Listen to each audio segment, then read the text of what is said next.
Господь, прими души павших. Их жизнь угасла в пламени войны. Даруй им вечный покой, где тени боли больше не видны. Черт, куда делся целый город с людьми? И можно ли было их спасти?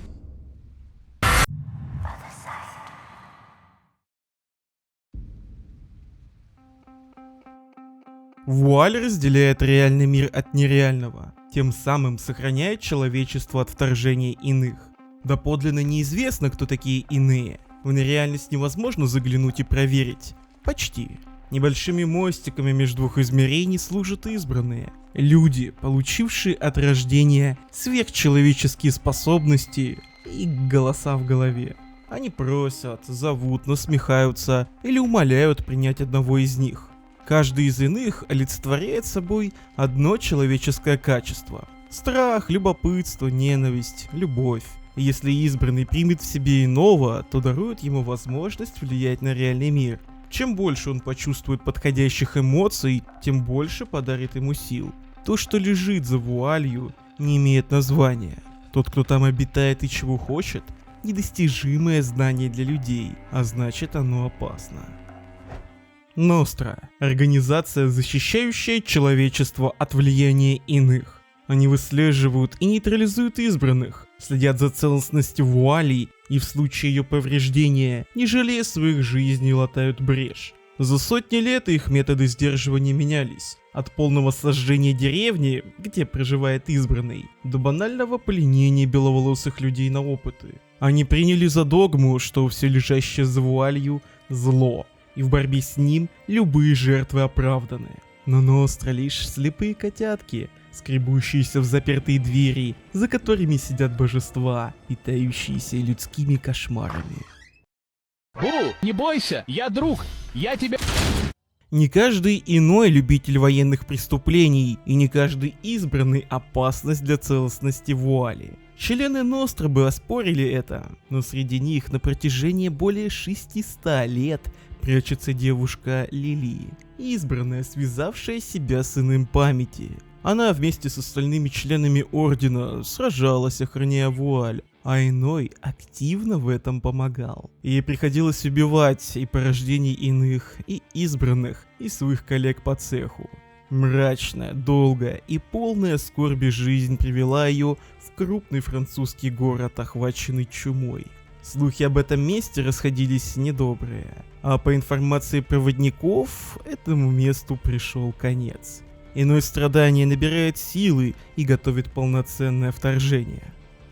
К приходу Лили город уже пал. Горожан поглотила сила иного и деформировала в уродливых человекоподобных мутантов. Участи не избежал никто. Ни рабочие, ни врачеватели чумы, ни даже дети. Катастрофу такого масштаба Лилия видела впервые. Она пыталась найти избранного среди улиц, но ее сил не хватало, чтобы противостоять ордам страдания. Когда она вымоталась, иной предложил ей опасную сделку – провести окончательное слияние. Это даст ей новых сил, но грозит опасностью сбрендить, сойти с ума, начать по новой вести свой YouTube-канал в конце 2024 года. Она дала добро. В очередной стычке с кошмарами избранная находит виновника апокалипсиса, и она говорит ему: I don't want to harm you, little one. Для понимания контекста зафиксирую факты. Городу пизда! Все проживающие здесь обращены, что куда хуже смерти. Несколько человек еще до похода в эпицентр проблемы сообщали Лили. Иное страдание рвется наружу, и если его не остановить, грядет нечто страшное. Ткань реальности почти порвана и держится на последнем издыхании. Она прошла войну против армии обращенных избранным ханом и победила только благодаря помощи памяти. Из тех боев она точно поняла, что слившись со своим воображаемым другом, можно конкретно поехать кукухой и быть не в минозе. На данный момент она в своей самой сильной форме. Ее боевой опыт колоссален. Про нее ходят легенды среди людей. У кого, как не у нее, есть шансы победить. Она пришла спасти это дитя, как спасала других избранных последние несколько веков. По-моему, это слегка не та ситуация. когда стоит играть в благородного спасителя бедных детей и подвергать опасности реальность, которую столько веков защищала. Надо было достать пистолет и выстрелить, или броситься вперед и одним ударом рассечь. Если взыграла совесть, то стереть ему память прикосновением. Это работало раньше, а с новыми силами, может быть, получилось бы перекрыть ему личность. Но нет, Лилия или иной памяти не делают даже попытки атаковать угрозу для всего человечества. И решают договориться. Испугался? Не бойся, я друг, я тебя не обижу. Иди сюда. Братан, блядь, ты можешь, блядь, братан?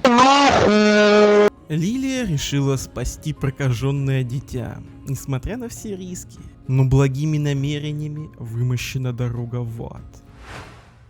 Вуаль порвалась, улицы города и переживания мальчика смешались в аномальный ком, образуя темный угол. Это лишь начало конца. Когда семя страдания прорастет и оно получит свое собственное тело, весь мир ждет участь прокаженного города. Все люди станут прислужниками страдания или других иных. С угрозами такого масштаба реальность еще не сталкивалась, и противостоять надвигающемуся концу света могут только они. Лили умерла, а вернее только ее тело. В момент взрыва она отдала всю себя памяти, тем самым вызвав довольно неожиданный эффект. Избранные с иным поменялись местами. Их прежние силы были утеряны, либо ослабли. Они не понимали, как жить в незнакомом для них пространстве. Лили не может носиться и рубить врагов, а память утратил все. Нет воспоминаний, чтобы их восстановить. Для него темный угол стал пустотой, где ориентироваться без голоса Лили поначалу он не в силах. Но самое страшное, он забыл ее имя. Отныне она мать. Мать легиона солдат, которых он творит по ее просьбе и отправляет, чтобы дать умирающему человечеству еще один шанс не проебать родной мир. Темный угол довольно странное место. В нем не работают знакомые законы мироздания и людей, и иных. Все находятся в чужеродном пространстве. Время потеряло свой смысл и перестало существовать в объяснимой для человека конфигурации. Ход не просто нарушен, а послан на рынок за оригинальными найками в Бишкек. У иного памяти есть уникальная способность — рефлексия. Он способен в любой момент времени вернуться в изначальную точку конфликта, сохранив все воспоминания и начать сначала. И если страдание черпает силу от страданий, то память растет, питаясь воспоминаниями. В сражениях дочери могут припомнить небольшой кусочек истории из жизни матери, или заработать памятный предмет. Так иной повышает свою силу, и из рефлексии в рефлексию становится могущественней. Правда, под конец дочери умирают, и мать снова должна набирать армию. Отряды дочерей в основном состоят из 3-4 девушек. Их всегда меньше в бою, нежели творений кошмара, отчего смертность солдат довольно высока. Они создаются иным из жизненной силы, которую в небольших количествах собирают со всего темного угла. У каждой дочери своя роль, и зависит она от навыков, которые в нее вложили. Дева Меча — это копия матери из первых 2 столетий ее жизни. Клинок для нее — это продолжение тела, быстрые отточенные движения, один взмах, один труп. В тот момент она жила убийствами и, несмотря на опасность, всегда рвалась в бой. Дева Щита — это часть матери, познавшая товарищество и любовь. Во время войны Ностры с ханом ее сопровождал паладин, что поклялся защищать ее ценой своей жизни. Какая-то часть его продолжает и в посмертии защищать ее дочерей. Дева Души — последняя, самая современная часть из личностей. Вооружена парными пистолетами и оказывает поддержку сестрам, прикрывая спины и указывая путь к победе. Вместе они формируют как ударные, так и защитные группы по борьбе с прихвостнями разбушевавшегося иного. У армии матери 2 фундаментальные задачи, складывающиеся в единую: стать сильнее и уничтожить зерно страдания. Рост мощи происходит через освоение памяти матери иным. Поначалу девушки почти как чистый лист, лишь немного напоминающий воина. Но по ходу сражений они осваиваются и вспоминают приемы предков. Славянского зажима матками, конечно, нет, но на выбор десятки способностей, отличающихся стилем ведения боя и направленностью. Самые мощные и эффективные приемы стоят жизни своим созидателям. Кровь – такой же ресурс в войне на выживание. Дочери применяют ее до сложных техник, но самое пугающее – лекарей здесь нет. Никто не поможет подправить здоровье и сохранить жизнь. И если страдание до тебя добралось, или ты чересчур много использовала кровезатратных приемов, готовься познать ужас. Дочери лечатся лишь умирая. Пополнить здоровье можно только через жертвоприношение. Было бы не так сложно для памяти плодить 4-й вид дочерей, чтобы кормить ими раненых, но подходит для жертвы лишь равное. Чтобы сохранить жизнь одному профи, придется убить другого. Идущий на самопожертвование лишь одна услада. Частичка остается в сестре и помогает жить. Бесконечно идущий дождь размывает следы кровавых сражений. Каждая выжившая со временем становится сильнее, чем изначальные сестры в десятки раз. Опыт отражается не только в способности косить врагов, но и в накопленных памятных моментах. Некоторые воспоминания матери в боях проскакивают в разуме иного, и он дарует их самым ценным воинам. С их помощью дочери на секунду становятся едины с матерью, а это придает приемам новые очертания. А свои собственные переживания, неудачи или успехи формируют характер солдат. Когда на твоих глазах убивают сестру, можно вполне себе получить негативные черты, мешающие работе. А удачные вылазки, напротив, закрепляют смертоубийственные признаки. Задача памяти по взращиванию своих войск проходит успешно. Но из сотни сестер выживают не более 10. Самых лучших он проносит в своем разуме через рефлексии, даруя воину будущего тело в изначальной точке.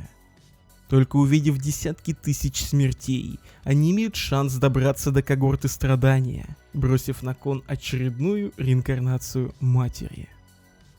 Зерно растет, всасывая окружающие страдания. Это пиршество не остановить, пока на пути стоит он. Дитё, что слилось с иным и искренне захотело уничтожить весь мир. Подле него армия, а личным щитом служат 2 особенных человека. Хотя людьми это можно назвать с большой натяжкой. Охрана дитя сильна и наделена чрезвычайной силой, недоступной обычным кошмарам. Эти твари связаны напрямую с его прошлым. История началась с того, что этот малыш осиротел. Оставшись без мамы и папы, он лишился и права выбора. Его усыновил диакон, помощник священника при местной церкви. Но он не заменил сироте родителей, не дал воспитания, лишь определил угол. Мама ему попыталась заменить юная праведница. Она тоже осиротела, и ее взял в служанки диакон. Она кормила мальчика, ухаживала и убаюкивала на ночь. Чем больше они проводили времени вместе, тем сильнее ребенок любил ее. Эта теплота согревала его и давала хоть какую-то надежду на светлое будущее. Как вдруг в город пришла чума. Она косила людей без разбора. Да так, что были вызваны дополнительные силы в борьбе с эпидемией. Избранный не смог спастись от болезни и начал покрываться болезненными волдырями. Диакон это увидел и выкинул парня в подвал, чтобы тот подох, как ненужный пес на цепи. Без еды, воды и света он страдал один. Лишь служанка тайно приходила к нему. Через стену пела песни, убаюкивала бедное дитя и пыталась кормить, протискивая в дыры еду. Прошло время. Диакон обнаружил, что зараженный ребенок не просто живой. Раны от волдырей зажили без следа. В Бога тот не верил, иначе списал бы это на Божий замысел, исцеливший дитё при церкви.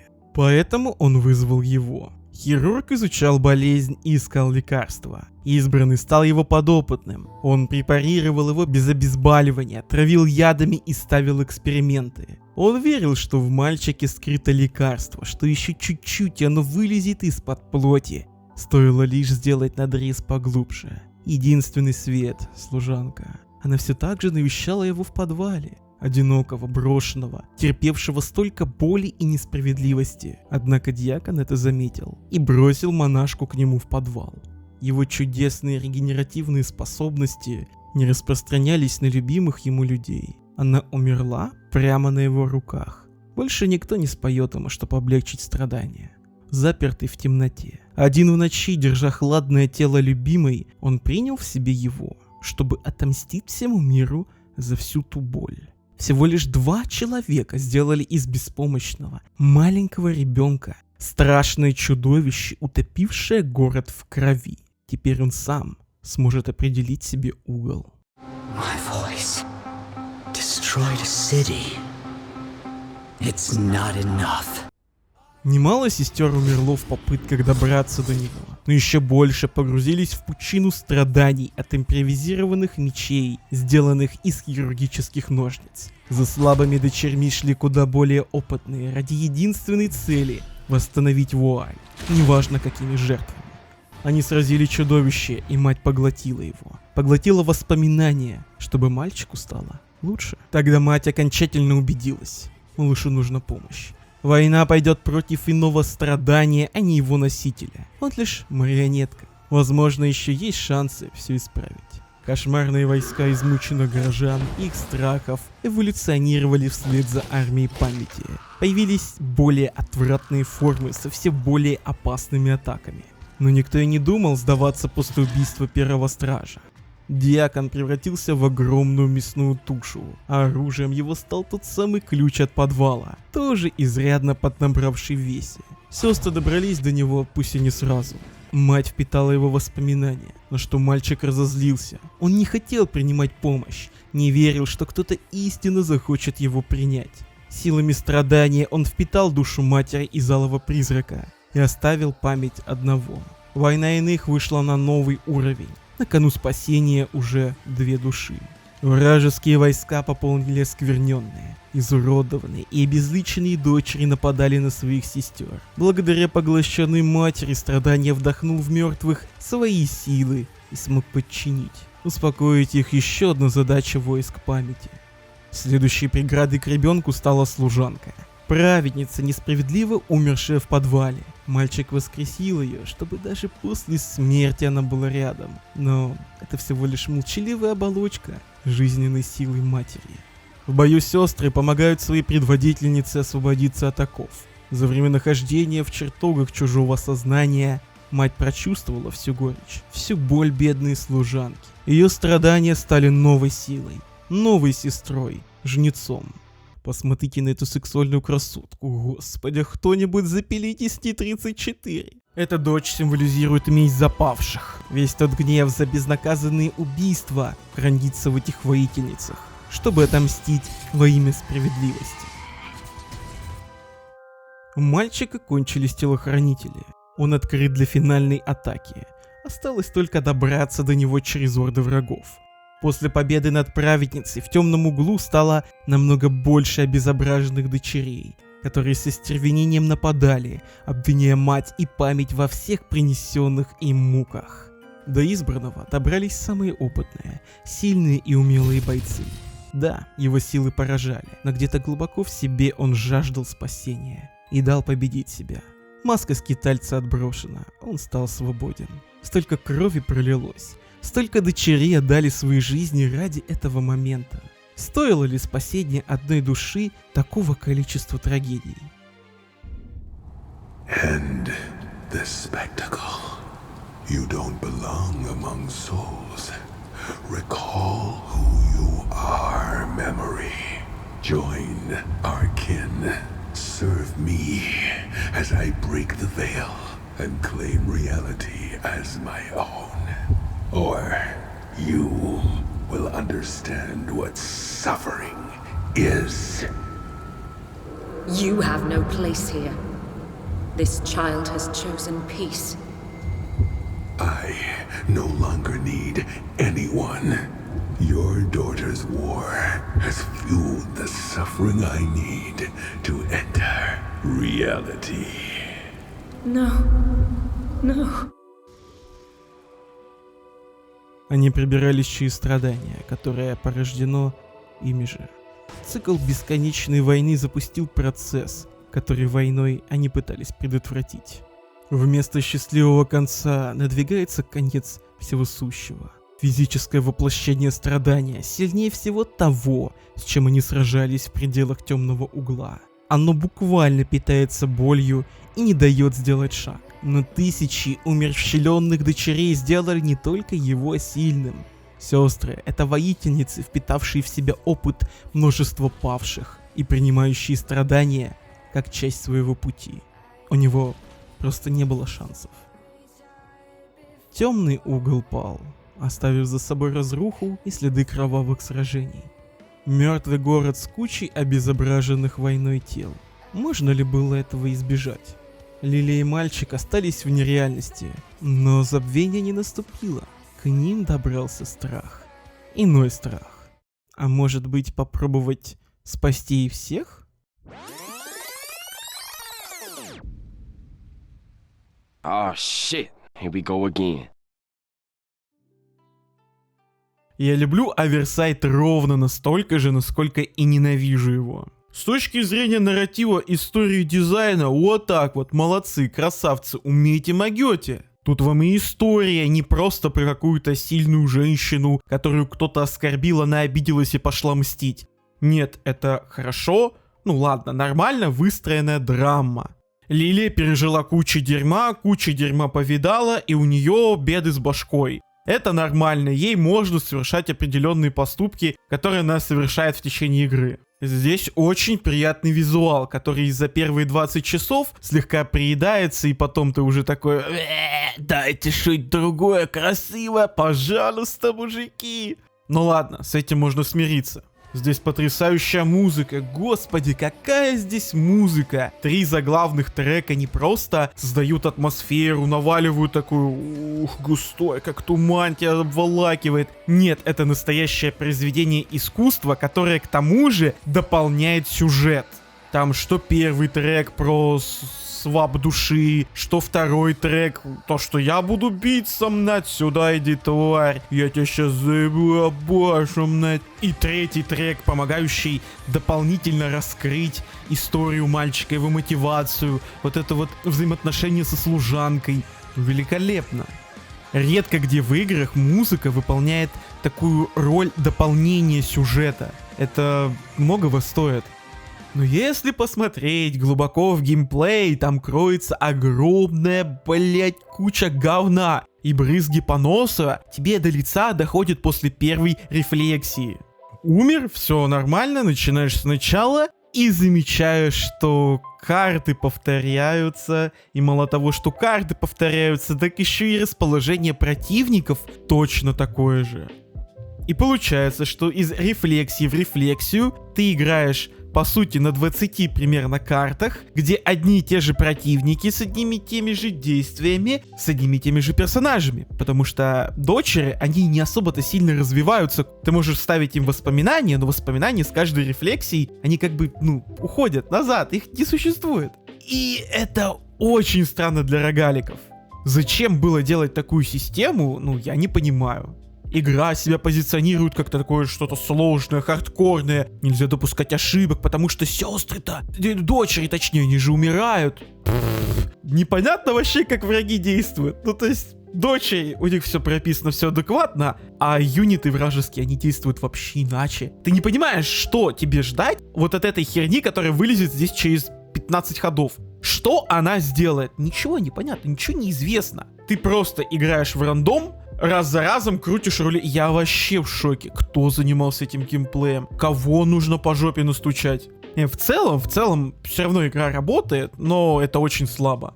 Нарратив? Вау, какая конфетка! Муа, красавица, иди сюда прокачу. И игровой процесс, не смута, конечно, мужики, но это слабо. Это не XCOM, это вообще не XCOM. Поэтому могу посоветовать пройти на низком уровне сложности ради сюжета, ради дополнения, потому что я не все рассказал. Я не все вам спойлерил.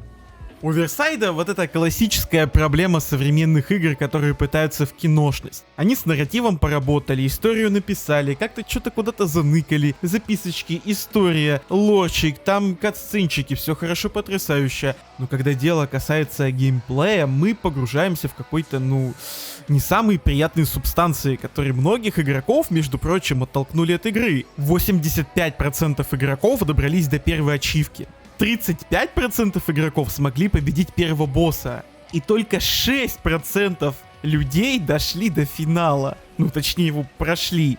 Это же, ну, просто катастрофа. При разработке своих игр я такой фигни не допущу. И геймплей, и нарратив должны быть одинаково проработаны. Подписывайтесь на мои социальные сети, следите, потому что дальше будет больше.